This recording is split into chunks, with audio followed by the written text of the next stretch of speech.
ایک مرتبہ اس کے دوست نے دیکھا 100 سال پہلے کے کلچر میں ہر آدمی ٹوپی پہنتا تھا.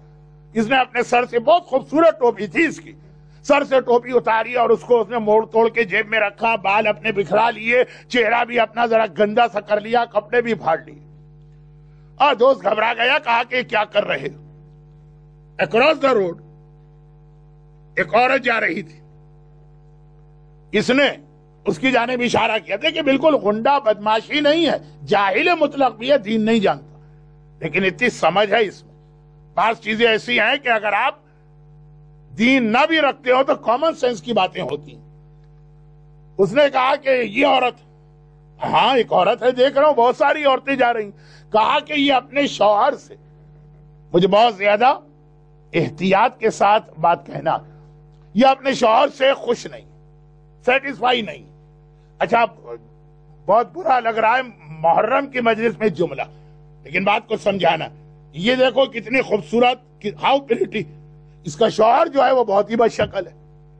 اب پہلے زمانے میں پیرنٹس جب شادیاں کرتے تھے تو میچنگ کا اتنا خیال نہیں کرتے تھے جتنا اپنے اور اپنی بہو کی فیملی کے میچنگ کا خیال کرتے تھے کہ میری دوستی ہے اس کے باپ سے. پھر تم اس کے باپ سے شادی نہیں کر رہے ہو، تمہیں زندگی نہیں گزارنا، تمہارے بیٹے کو تمہاری بہو کے ساتھ ان کی میچنگ سوچو. خیر، تو اب یہ کہ بہت خوبصورت بچی شادی کر دی اس کی بہت ہی بد شکل بچے لڑکے کے ساتھ. اسلام نے اس کو بھی ایک اہمیت تو دی. کہا کہ یہ ویسے ہی خوش نہیں. جانتا ہوں اس کی فیملی کو، شوہر بیوی کے درمیان ڈسپیوٹ تو ہے بھائی، جب سیٹسفائی ہی نہیں ہے تو ہر چھوٹی بات پہ جھگڑا ہو جائے گا. اور اگر محبت ہے ہسبینڈ اینڈ وائف میں، آج میرا موضوع یہ بننا ہی نہیں تھا لیکن پہلے بھی ایک حدیث آ گئی، ابھی بھی یہ ٹاپک بن گیا.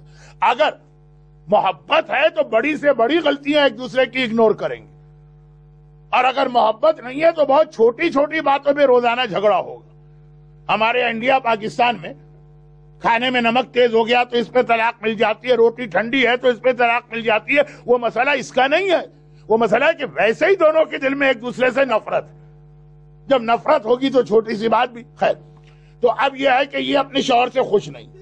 اب اگر میں اس کے سامنے اس طرح بیٹھا ہوں اور یہ مجھ پر نگاہ ڈالے گی تو اور زیادہ اسے اپنا شوہر برا لگے گا. دل میں خیال ہوگا شیطان تو طریقے ڈھونڈتا ہے کس طرح مومن کے اندر پینیٹریٹ کرے کہ بھائی میں تو اتنی پریٹی اور خوبصورت ہوں، میرا شوہر ہونا ایسا ہونا چاہیے. بھائی یہ خیال آ جانا ہی ٹریک سے آدمی کو ہٹا دیتا ہے. میں نے کہا میں کیوں ان کی لائف کو اسپوائل کروں، تو میں نے بھی اپنے آپ کو اتنا گندا اور اتنا بدصورت بنانے کی کوشش کی تاکہ اس کے دل میں کوئی برا خیال اگر آ بھی سکتا ہو تو نہیں آئے. یہ بہت بڑی نیکی ہے اسلام میں، اور اس نیکی کی وجہ سے عورتوں سے عورتوں کو ایک بہت بڑا ثواب بتایا گیا.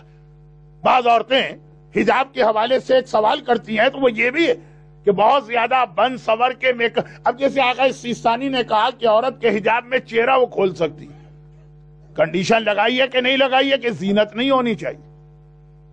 اگر زینت ہے تو چہرہ چھپانا ہے، تو وہ اسی لیے کہ اگر زینت کے ساتھ ہے وہ نامحرم دیکھ رہے ہیں تو یہ عورت کی نیت بالکل ٹھیک ہے، دیکھنے والوں میں ان کے گھروں میں خرابی نہ ہو، شوہر بیوی میں ڈسپیوٹ نہ ہو. آج تو ہمارے ہاں لوگ اپنی ڈیوٹی سمجھتے ہیں کہ پہلے فجر کی نماز پڑھو پھر جا کر کسی شوہر اور بیوی کے درمیان ڈسپیوٹ کو آگے بڑھاؤ. یہ دونوں ضروری. نماز جس طرح تسبیح زہرا کے بغیر مکمل نہیں ہو سکتی ہے، اسی طرح سے کسی مومن کو فتنے میں ڈالے بغیر مکمل نہیں ہو سکتی. اب میں بہت جلدی بات کر رہا ہوں. ہو گیا واقعہ ایک نیکی، نہ نماز پڑھی، نہ روزہ رکھا، نہ عبادت کی، نہ تقوی ہے، نہ پرہیزگاری ہے، مال حرام کما رہا ہے، مگر ایک نیکی.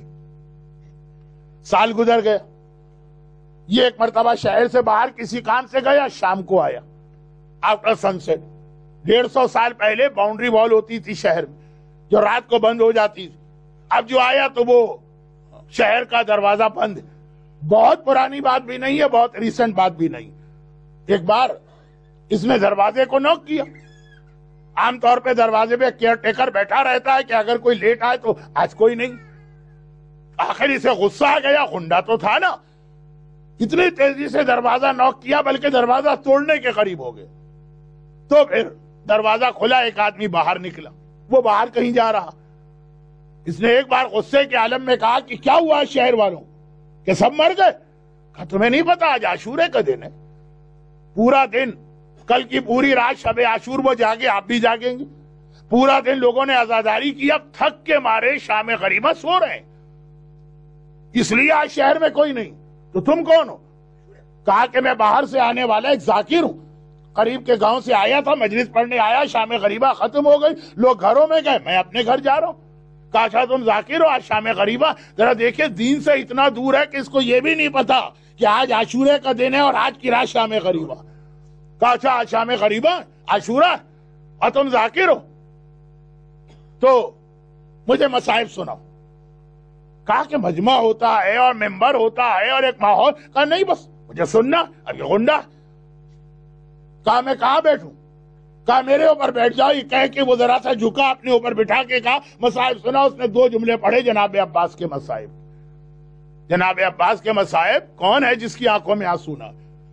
یہ بھی رو دیا، اور اس کے بعد پھر وہ ذاکر اپنے کام سے چلا گیا، یہ شہر میں آ گیا۔ مگر یہ 2 منٹ کے مصائب نے اس کو اتنا چینج کیا کہ پتہ نہیں کیا ہوا۔ اگلی صبح کو کھڑا ہوتا اور ایک مرتبہ یہ اناؤنسمنٹ کرتا ہے کہ جس کو کبھی میں نے مالی اعتبار سے کوئی نقصان پہنچایا آ کے وہ پیسے لے لے، اور اس کے بعد کہا میں یہ شہر چھوڑ کے جا رہا ہوں۔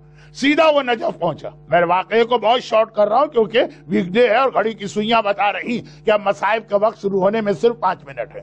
تو خیر سیدھا نجف آیا، اور نجف میں آ کے پھر ایسا مومن بنا کہ اس زمانے کے مرجے نماز پڑھاتے تھے۔ اب یہ آج کل سیکیورٹی ریزن کی وجہ سے آپ کے لیے مرجے کے پیچھے نماز پڑھنا مشکل ہے، لیکن اس مجمع میں کتنے لوگ ایسے جنہوں نے خود آغا خوئی کے پیچھے نماز جماعت پڑھی، جنہوں نے آغا محسن حکیم کے پیچھے نماز جماعت پڑھی۔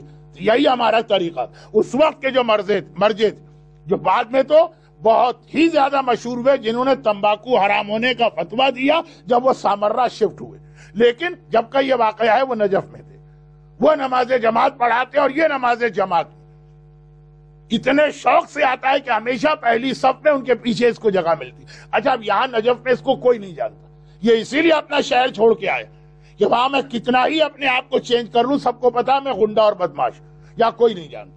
یہ نماز پڑھ رہا، اور ایک دن نماز مغرب شروع ہونے والی تھی، مرجے آئے تھے، مصلی پر بیٹھے تھے کہ ایک نوجوان ان کے پاس آیا، مثلا عالم، اور آ کر کہا کہ بابا بہت بیمار ہے اور آخری وقت ہے، انہوں نے کہا ہے کہ ذرا مجھ سے مل لو، آخری مرتبہ تم سے بات کرنا چاہتا ہوں۔ ہر دور میں یہ یاد رکھیے گا جملہ، ہر دور میں مراجع کا تقریباً ایک پیئر رہا۔ ایک شیخ توسی کا زمانہ چھوڑ دیجئے، وہ تو ایک عجیب یونیک پرسنالٹی تھی، ورنہ ہر دور میں 2 مرجع ہوتے تھے ایک وقت میں، اور کچھ ان کی تقلید کرتے تھے اور کچھ ان کی تقلید کرتے تھے، لیکن وہ دونوں مراجعوں میں بڑا بھائی چارہ ہوتا تھا، بڑی محبت ہوتی تھی۔ یہ آغا سیستانی اور آغا خامنائی ہی کی بات نہیں، آغا خوئی اور آغا خمینی بھی ایک ہی دور میں نجف میں رہے، بلکہ جب امام خمینی کے جوان بیٹے کو صدام نے شہید کیا تھا تو اب لوگ پریشان تھے کہ امام خمینی کو یہ خبر کیسے دیں کہ کل رات کو آپ کا بیٹا شہید ہو گیا۔ آغا خوئی سے کانٹیکٹ کیا گیا، وہ امام خمینی کے گھر گئے اور جا کے یہ خبر دی، اور بہت پرانی بات نہیں، دونوں کی مرجعیت اپنے پیک پر تھی۔ اس سے پہلے آغا حکیم اور آغا بروجردی پیر، تو یہ جو مرجع آغا شیرازی ہیں، ان کے ساتھ کے مرجع بالکل ان کے لیول کے بیمار تھے۔ ان کے بیٹے نے آ کر کہا کہ وہ آخر میں آپ سے ملاقات کرنا چاہتے ہیں، آپ کی زیارت، کوئی اور کام نہیں۔ کہا دیکھو سارے لوگ بیٹھ چکے ہیں صفوں میں، اور اول وقت بھی ہو گیا ہے نماز کا، اور کوئی امپورٹنٹ کام ان کو نہیں ہے، تو میں نماز پڑھا لوں۔ مولا کا روضہ ہے، نماز مغربین ہے، جماعت کے لیے لوگ آ گئے ہیں، کہا کہ بس یہ نماز پڑھاؤں گا اور فوراً آ جاؤں گا۔ اب یہ نماز پڑھا رہے ہیں، لیکن نماز شروع کرنے سے پہلے جو اس وقت کے روضے کا کیئر ٹیکر تھا، جسے خدام کہتے ہیں، اسے بلایا اور کہا کہ اتنا بڑا مرجع آخری سانس لے رہا، چنانچہ مولا کی زری سے بالکل ملی ہوئی جگہ پہ ایک قبر تازہ قبر تیار کرو۔ اب تو سارا علاقہ بھر گیا ہے، لیکن جب کی بات ہے وہاں قبروں کی اسپیس تھی، ہر آدمی کو پرمیشن نہیں ملتی تھی، ہر عالم کو پرمیشن نہیں ملتی تھی، ہر مجتہد کو پرمیشن نہیں ملتی تھی، لیکن جگہ تھی۔ جو آپ بھی دیکھتے ہیں، آپ آ جاتے ہیں تو وہاں مرحومین کے نام یا زمین پر یا دیوار پہ لکھے ہوتے ہیں۔